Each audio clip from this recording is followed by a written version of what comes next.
Hello friends, मैं सोनम। आज हम अपने बच्चा वीडियो में फटाफट पावलाव से संबंधित सभी क्वेश्चन डिस्कस करेंगे। ये वीडियो देखने के बाद कोई भी क्वेश्चन आपसे पावलाव से रिलेटेड एग्जाम में नहीं छूटेगा। तो आइए स्टार्ट करते हैं बिना टाइम वेस्ट किए। और अगर आपको मेरी मेहनत पसंद आती है तो हमारे वीडियो को लाइक करें, हमारे चैनल को सब्सक्राइब कर लें। इससे आगे आने वाले वीडियो भी आपको मिलते रहेंगे। आइए स्टार्ट करते हैं। अनुबंधन का जनक किसको बोलते हैं? पावलाव को। पावलाव किस देश के मनोवैज्ञानिक थे? रूस के। थॉर्नडाइक किसके थे? अमेरिका के। लास्ट वीडियो में डिस्कस किया था। पावलाव ने कौन सा सिद्धांत दिया? पावलाव ने शास्त्रीय अनुबंधन का सिद्धांत दिया था। इनके सिद्धांत को हम बोलते हैं शास्त्रीय अनुबंधन का सिद्धांत। पावलाव ने अपना प्रयोग किस पर किया? पावलाव ने अपना प्रयोग किया था कुत्ते पर। अगर आपको पूरा वीडियो देखना है पावलाव से रिलेटेड, उसकी लिंक क्या मैं डिस्क्रिप्शन बॉक्स में शेयर कर दूंगी, आप लोग वहां से देख लेना। पावलाव ने जो प्रयोग किया था कुत्ते पर, उन्होंने पहले कुत्ते के सामने खाना रखा और कुत्ते को एक बॉक्स में बंद कर दिया था, पिंजरा टाइप का था, जिससे वो बाहर खाना देख सकता था, सूंघ भी सकता था। तो जैसे ही खाना रखा उसके मुंह में लार आ गई। जो लार का आना था वो पावलाव ने कहा ये क्या स्वाभाविक क्रिया है। और फिर उन्होंने कुत्ते के सामने घंटी बजाई, खाना नहीं दिया। तो कुत्ते के मुंह में कोई लार नहीं, क्योंकि घंटी के बजाने से उसके मुंह में लार का आना कोई अस्वाभाविक क्रिया है। तो पहले घंटी बजाई उसके और खाना नहीं दिया, तो उसके मुंह में कोई लार नहीं। फिर पावलोव ने क्या किया? घंटी बजाई और घंटी बजाने के बाद उसे खाना दिया। अब पावलोव ने कई बार रोज लगातार ऐसा किया कि जैसे ही घंटी घंटी बजाता और उन्हें और कुत्ते को खाना देता। तो घंटी बजाने के बाद जैसे ही खाना देता तो फिर धीरे धीरे क्या किया, एक बार खाना नहीं दिया, घंटी बजाई, पहले सिर्फ सिर्फ घंटी बजाई। तो क्या हुआ? कुत्ते के मुंह में लार आ गई, क्योंकि अब कुत्ते ने घंटी से खाना मिलने को अनुबंधित कर लिया था।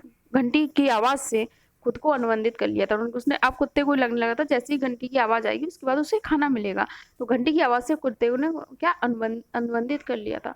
तो घंटी क्या हो गई थी, उस भोजन उस समय क्या हुआ था? उद्दीपक हुआ था। ठीक। और क्रिया क्या थी? उसके मुंह में लार आना। ठीक। तो उनके बीच में, उद्दीपक और अनुक्रिया के बीच में एक बॉन्ड बन गया। यानी कि अब जो घंटी की आवाज से ही उसने अपना एक को अनुबंधित कर लिया। किसने? कुत्ते ने। तो यही एक अनुबंधन है। ठीक है, इसी को इन्होंने डिफाइन किया था। जैसे बोला, इन्हें इसीलिए अनुबंधन का जनक कहा जाता है। यानी कि जो स्टिमुलस होता है, यानी कि उद्दीपक होता है, और अनुक्रिया होती है यानी कि रिस्पॉन्स होता है, उसके बीच में जो बॉन्डिंग होती है, जो बंधन बनते हैं, उनको ही अनुबंधन कहते हैं। पावलाव ने पाचन क्रिया पर शोध किस मनोवैज्ञानिक ने किया? पावलाव ने किया था। ठीक। पावलाव को शास्त्रीय अनुबंधन के सिद्धांत के लिए इन्हें इस सिद्धांत के लिए नोबेल मिला था कब? 1904 में। शास्त्रीय अनुबंधन को हम अन्य नाम से भी जानते हैं, क्योंकि ये नाम मैंने यहाँ पे इसलिए लिखे हैं क्योंकि एग्जाम में मोस्टली क्वेश्चन आता है।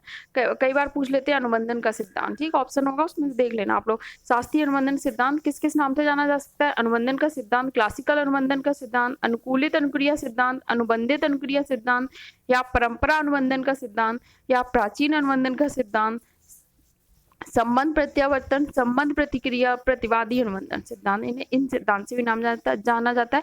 इनमें से जो सबसे ज्यादा पूछे जाते हैं वो एक पूछा जाता है अनुबंधन का सिद्धांत, अनुकूलित अनुक्रिया सिद्धांत, और प्राचीन सिद्धांत, अनुबंधित अनुक्रिया सिद्धांत। ठीक, ये सबसे ज्यादा पूछे जाते हैं। पावलाव के प्राचीन अनुबंधन सिद्धांत में भोजन क्या है? भोजन क्या है? अनानुबंधित उद्दीपक। अभी भोजन क्या है? अनानुबंधित, जिसका अभी अनुबंधन नहीं हुआ। उद्दीपक, उद्दीपक क्या? जो स्टिमुलस होता है। पावलाव के प्रयोग में भोजन को अनुबंधन की भाषा में क्या क्या है? ये क्वेश्चन घुमा फिरा के पूछ लिया जाता है। यही सेम क्वेश्चन एक बार इस तरह से पूछा गया है, इसलिए मैंने यहाँ पे इंक्लूड कर दिया है। पावलाव के प्रयोग में भोजन क्या है? अनानुबंधित उद्दीपक। अनुबंधन के बाद घंटी की ध्वनि से लार का स्राव किसका उदाहरण है? अनुबंधित अनुक्रिया। अब घंटी से कुत्ते ने अपने आप को क्या अनुबंधित कर लिया। जैसे घंटी की आवाज आती है कुत्ते को लगने लगता है कि अब खाना मिलेगा। तो ये क्या रिस्पॉन्स है? अनुबंधित अनुक्रिया। पावलाव के अनुबंधन के प्रयोग में केवल ध्वनि को उपस्थित कराने पर होने वाली अनुक्रिया को क्या कह देते हैं? फिर से घुमा फिरा दोबारा मैंने इंक्लूड कर दिया, इसे बोलते हैं अनुबंधित अनुक्रिया।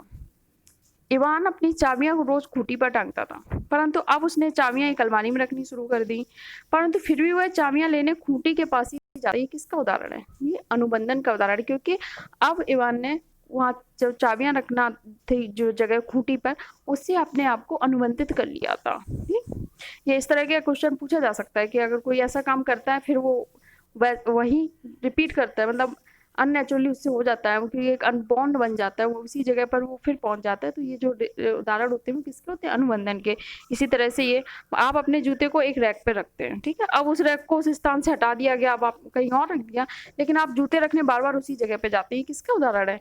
अनुबंधन का, क्योंकि अब आपके वहां से बॉन्ड बन गया, एक अनुबंधन बन गया। अनुबंधन के गोचर की शुरुआत किसके द्वारा की गई थी? पावलोव के द्वारा, ठीक। परंपरागत संबद्धता का सिद्धांत किसने प्रतिपादित किया? वही हमने जो नाम लिखे ना उसी में ये लिखा है, परंपरागत संबद्धता का या प्राचीन संबद्धता का। तो ये किसने दिया था? पावलोव ने। प्राचीन अनुबंधन का सिद्धांत किसका है? पावलोव का। तो हमने पावलोव से रिलेटेड जो भी क्वेश्चन एग्जाम में अभी तक पूछे गए, हमने सारे क्वेश्चन डिस्कस किए। आप ये वीडियो देखने के बाद कोई क्वेश्चन नहीं छूटेगा। हमारे बच्चा वीडियो में पूरी यही कोशिश है कि आपका कम से कम टाइम में आपको ज़्यादा से ज़्यादा कंटेंट दे सकें।